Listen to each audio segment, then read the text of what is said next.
कुलदैवत राजशिव छत्रपती श्री शिवाजीराजांना तिवार मानाचा मुजरा करून आपल्या सर्व शिवभक्तांचं या शिवतीर्थ रायगडावरती पहिल्यांदा सहर्ष स्वागत आहे। पहिल्यांदा माझी ओळख करून देतो। माझं नाव आहे गणेश चंद्रकांत गोरे। गेले 14 वर्ष झाली त्या रायगड भूमीवरती मी गाईड म्हणून एक काम करत आहे। माझं कोल्हापूरमध्ये पुण्यामध्ये रायगड किल्ल्यावरती 5 वेळा प्रशिक्षण करून रायगड जिल्हा परिषद क्षेत्र आणि एमटीडी क्षेत्र गडावरती गाईड म्हणून एक काम करत आहे। साहेब, किल्ला तुम्ही या अगोदर कधी पाहिला असेल नसेल, पण माझ्यासोबत तुम्ही पहिल्यांदा फिरताय।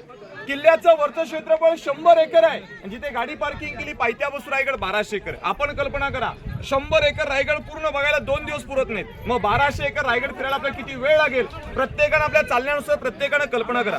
गडाला प्रथमतः 4 टोकं आहेत। साहेब, या 4 टोकांची एकदा ओळख करून देतो। ही किल्ल्याची पूर्व दिशा, पूर्वेला 4 किलोमीटर अंतरावरती भवानी देवीचं मंदिर आहे। रायगडाच्या पश्चिमेला 1 किलोमीटर अंतरावरती हिरकणीचा बुरुज, जी माऊली आपल्या बाळासडी या गडावर उतरली तो पश्चिमकडे हिरकणीचा बुरुज पाहतो। रायगडाच्या दक्षिणेला काळकाईचा खळगा रोपे प्रकल्प 1996 ला चालू झाला, ही गडाची पाठीमागची बाजू।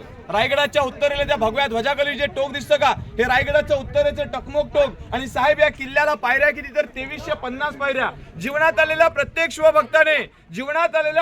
शिवभक्ताने एकदा तरी रायगडाची वारी करावी, आणि ती करत असताना ती पायी करून पाहावी। ज्या डोक्यातला घाम पायाच्या नखांना स्पर्श करून जातो, त्या रायगडाच्या इतिहासाची जाणीव घडवून देतो की 350 वर्षापूर्वी आपल्या राजाने रायगडाला काय म्हणून घडवलं असेल। सर, या रायगडाला पूर्वी 14 नाव होती। कोणी तणस, रास्तीवट्टा, पूर्वेकडचा जिब्राल्टर, इस्लामगड, रायरी याचं नामकरण केल्याचं नाव ठेवलं ते म्हणजे रायगड। आणि रायगड ही स्वराज्याची दुसरी राजधानी। स्वराज्याची पहिली राजधानी पुणे जिल्ह्यात वेल्हे तालुक्यात राजगड हे नाव तुम्ही सर्वांनी ऐकलं असेल, पण ज्या प्रांतात उभ्यात नाही खरे एक जावळीचं खोर होतं। प्रतापगडाच्या पायथ्या बसून धुक्यामध्ये अंधुक राहिलेली सह्याद्रीची पर्वतरांग, या सह्याद्री पर्यंत संपूर्ण भूभाग दरी खोरं म्हणजे जावळीचं खोरं। शिवाजीराजांची पहिली राजधानी राजगड, राजगडावरून जावळीच्या मोऱ्याने प्रेमाचा खलिता लिहिला की जावळीचे मोरे आपण दोघेही मराठी आहोत, दोघेही अखंड स्वराज्य निर्माण करूया। पण जावळीच्या मोऱ्याने राजाला थेट युद्धाचं चॅलेंज केलं। ते म्हणाले की तुम्ही कसले राजे, तुम्ही स्वतःला राजे समजून घेणारे कोण? या जावळी प्रांताचे खरे राजे तर आम्ही आहोत। याल जावळीत तर झालं गवळी, उद्याच असेल तर आजच्या तुमच्यासाठी दारुगोळा तोफखाना सज्ज असं मराठ्यास उल्लेखून बोल। मराठे कोणासमोर झुकले ना वाकले ना। आताचा एक शेर आहे की अंधाराला घाबरत नाही तर त्या आभाळाची साथ आहे, मोडेल पण वाकणार नाही। हीच तर खरी मराठ्याची जात आहे, हीच तर खरी मराठ्याची जात आहे। छत्रपती शिवरायांनी निवडक सरदार घेऊन 1656 ला हे जावळी प्रांत जिंकलं। 1656 ते 1670 14 वर्ष रायगड बांधायला लागले। साहेब, या 14 वर्षात या किल्ल्यावरती बांधलं काय? तर या दगड्या अवशेषामध्ये 350 इमारती आहेत, 11 तलाव आहेत आणि 84 पाण्याच्या टाक्या। साहेब, तुम्हीच कल्पना करा की त्या इमारती लागणारा दगड गडाच्या पायथ्या बसून गडाच्या माथ्यावर त्याने शक्य होईल का? म्हणजे या गडावरती त्यावेळी योजना राबवली, पाणी अडवा पाणी जिरवा। 11 तलाव 84 पाण्याच्या टाक्या होत्या। यातून निघणारा जेवढा दगड आहे तो गडाच्या बांधकामाला वापरला। एका दगडामध्ये 2 पक्षी मारले, पाण्याचा साठा गेला, किल्ल्याचं बांधकाम केलं। जॉईन करायला वापरावं काय? चुना, गुळ आणि शिस।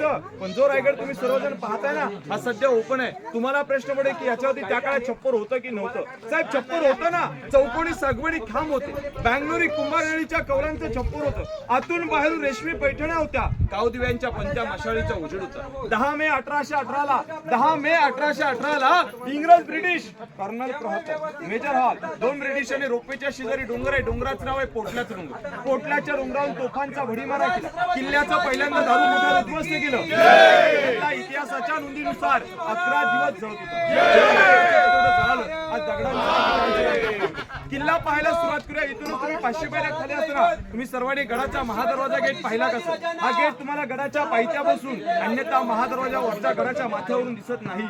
जो मावळा त्यातून प्रवास करेल तोच त्याची रचना सांगेल की तो एक नागमोडी आणि गोमुखी आकारासारखा पाहतो। हत्तीच्या बळासारखी फौज या गडावरती आक्रमणास नेली, शत्रूला रोखण्याचं काम त्या महादरवाजामध्ये सहज आपण करू शकतो। तो गडाचा बुलंद महादरवाजा जय विजय नावाने त्याला ओळख होतं। लाकडी गेट पाहिलं 2016 ला भारतीय पुरातत्व विभागाने बसवलेलं आहे। वरती आल्यानंतर तुम्ही सर्वांनी हत्ती तलाव पाहिला असेल। गडावरती हत्ती होते, कशा आणले, कशा स्वरूपात आणले, याचं उत्तर तुम्हाला रायगडाच्या राजसत्रेवरती देण्यात येईल। हत्तीनं आंघोळी, पाणी पिण्यासाठी त्या हत्तीआवदाचा वापर केला होता। 1689 ला औरंगजेबाचा सरदार जुल्फिकार खानाने महादरवाजाला अजगरी वेढा घातला होता। शत्रू हटायला तयार नव्हतं। शेवटचा पर्याय म्हणून काय करावं? तलावाचं आउटलेट फोडलं आणि त्याचं जाणारं पाणी महादरवाजातून पास केलं। शत्रू पाण्याच्या लोटाने व्हायला हा महाराजांचा गणिमिका होता, पण गडावरची सूर्याजी पिसाळणं फिरवली। हा किल्ला 1689 ला औरंगजेबाचा सरदार जुल्फिकार खानाच्या ताब्यात केला। हे पाहत गडाच्या माथ्यावरती आलं। आपण सर्वांनी गडदेवता शिरकाई मातेचं दर्शन घेतलं। मंदिरातली जी देवीची मूर्ती पाहता ही 12व्या शतकातली यादवकालीन शिरकाई मोठे घराणे ते राज्य करत होते. आपली आठवण आपली कुलदेवतेची मूर्ती एका झाडाच्या आश्रयाला ठेवली होती का? तर त्या काळात मंदिरं बांधली जात नसली. मोगले सत्ताधीश गडकोटांवरती जर मंदिरं उद्ध्वस्त करायची, मग मंदिरं कधी बांधली गेली? ते समोरचं घराचं मंदिर दिसतं का शिरकाई देवीचं, हे 1656 ला ज्यावेळी महाराजांनी रायरी जिंकली, महाराजांना देवीची मूर्ती सापडली, त्या हिरोजींना पहिल्यांदा सांगितलं गडाचं सर्व कामं ठप्प केलं. गडावरती पहिल्यांदा या ठिकाणी सुंदर एक मंदिर बांधावं आणि त्या गडदेवतेची मूर्ती ते स्थापित करावी. मूर्तीला स्थापित केली आणि दरवर्षीप्रमाणे तिला तिचा मान देऊ लागले. आज तुम्ही 5 आणि 6 जूनला रायगडाला कधी भेट दिलीत ना? 5 जूनला शिरकाई देवीला जागरण गोंधळ आणि 6 तारखेला रायगडावरती भव्य मोठा राज्याभिषेक सोहळा. आता आपण एका रुटीनने 18 ठिकाणं जागे जाऊन पाहूया. पाहण्यापूर्वी हे स्वराज्य, हे गडकिल्ले ज्यांच्यामुळे घडले ना, त्या म्हणजे आपल्या सर्वांच्या लाडक्या राजमाता, राष्ट्रमाता जिजाऊ मासाहेब. आणि त्या माऊलीचं नाव घेतलं की स्वराज्यातल्या 2 राजांच्या आठवण होते. राजा छत्रपती श्री शिवाजी महाराज आणि राजा छत्रपती श्री संभाजी महाराज. म्हणून तुम्हाला सर्वांना एक शेर ऐकवतो का जिजाऊ मासाहेब तुम्ही जन्माला आलात, का जिजाऊ मासाहेब तुम्ही जन्माला आलात म्हणून त्या अंगणामध्ये दिसते ती तुळस. आणि या महाराष्ट्रामध्ये छत्रपती शिवराय जन्माला आले म्हणून त्या मंदिराचे दिसते उंच उंच ते कळस, उंच उंच ते कळस. बोला छत्रपती श्री शिवाजी महाराज की जय.